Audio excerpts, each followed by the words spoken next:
Hi, and good morning, everyone. Welcome to How to Become an Effective Manager. I'm very excited to see you all here today and really for us to work on how to make Spokes of Hope worldwide in every country. This is going to be exciting. So what we're going to focus on today is really is how to become an effective manager. We're going to be talking about the 5 functions of management and the 3 management styles. Boundless.com explains that the basic functions of management. It states that management operates through various functions, such as planning, organizing, staffing, leading and directing, controlling, monitoring, and motivating. So that's what we're going to be discussing today. First thing that we're going to start with the 5 types of management, is the planning.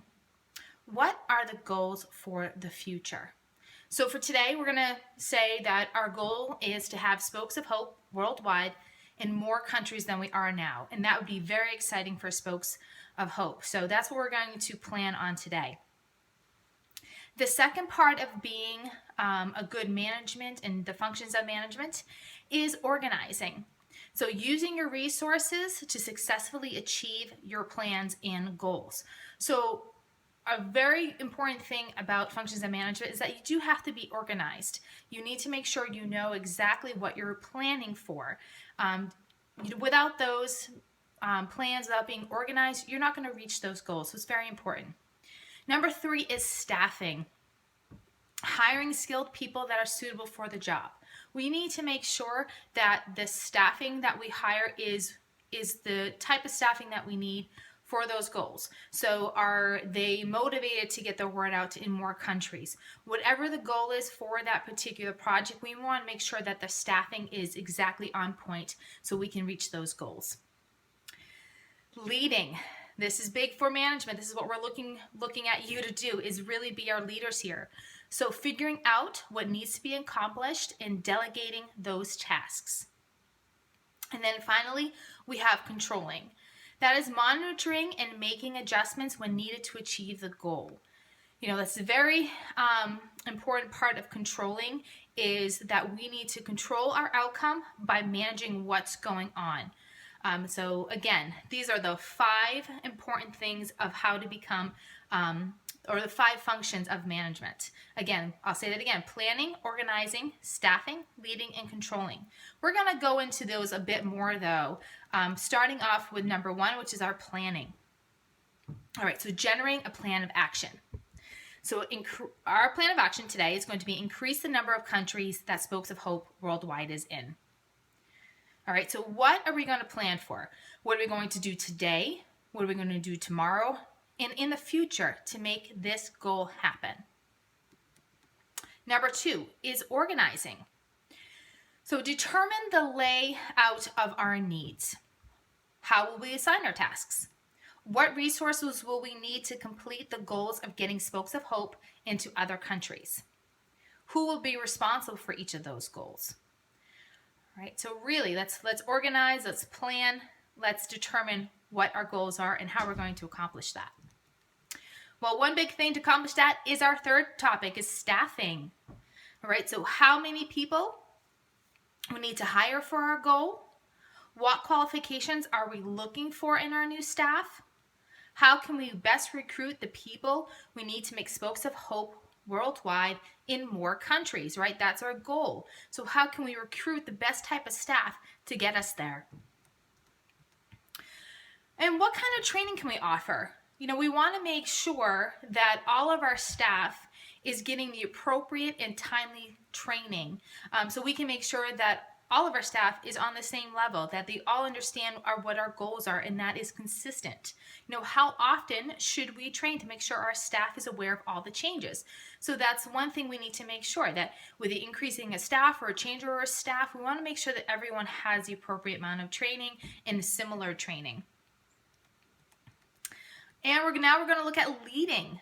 All right, so both upper and middle management will be used to delegate the task. And again, that's why we're looking for you guys to really be effective managers, because we need you to make those decisions so that we can get Spokes of Hope worldwide in more countries.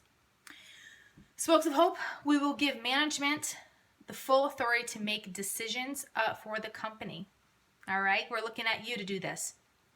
All right, so what kind of things would that be? So we're looking for you to assigning resources, making sure subordinates are performing their duties, and reporting what that outcome is.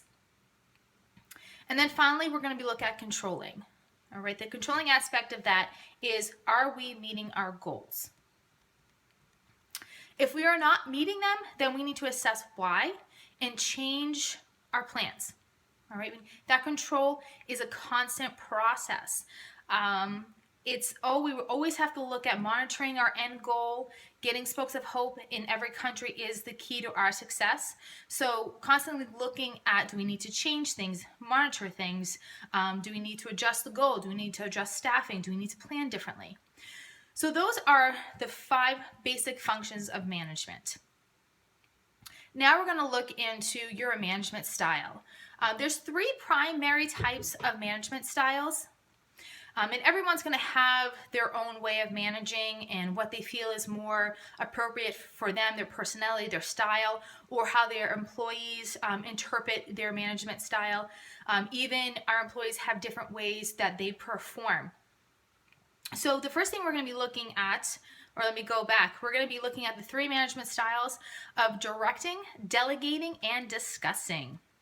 All right, so first let's look at our directing type of management style. This management style is considered a one-way type of communication style.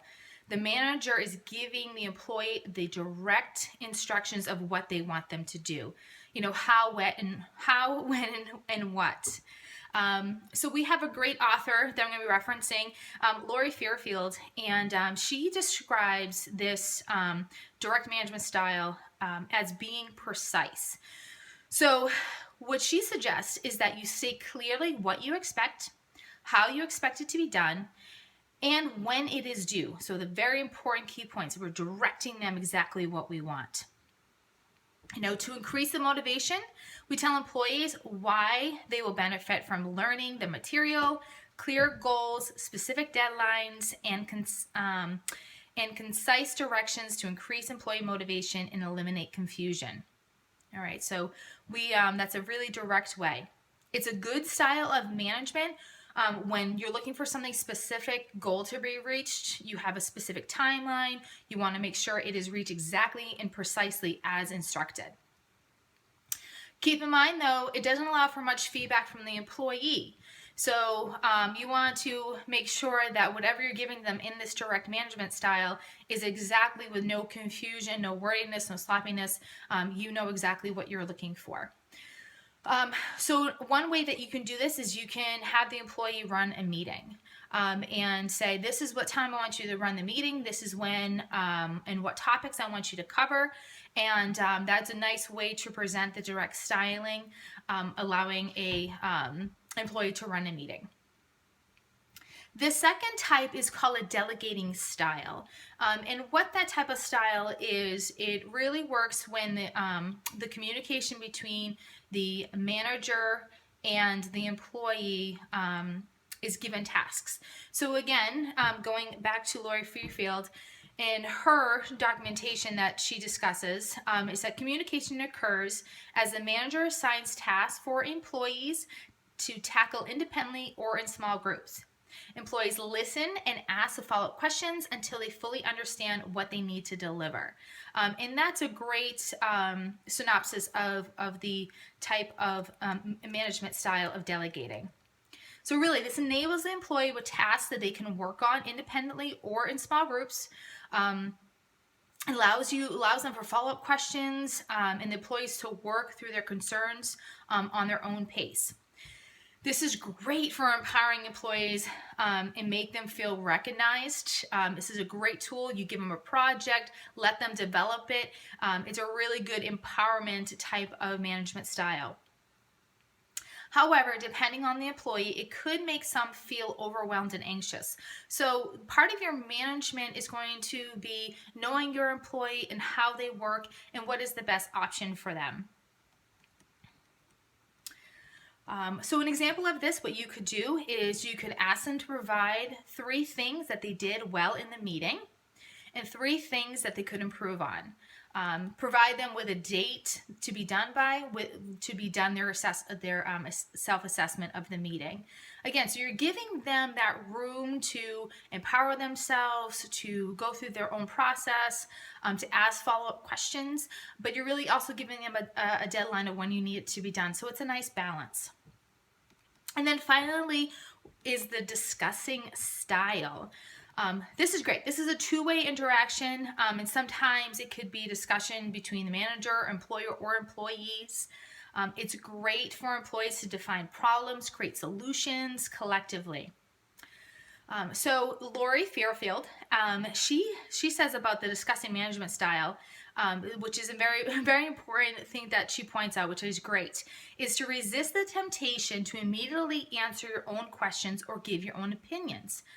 So as a manager, you have to be willing to wait about 20 seconds or more for an employee to respond. Silence is a great motivator. I love that by the author Lori Fairfield. Silence is a great motivator.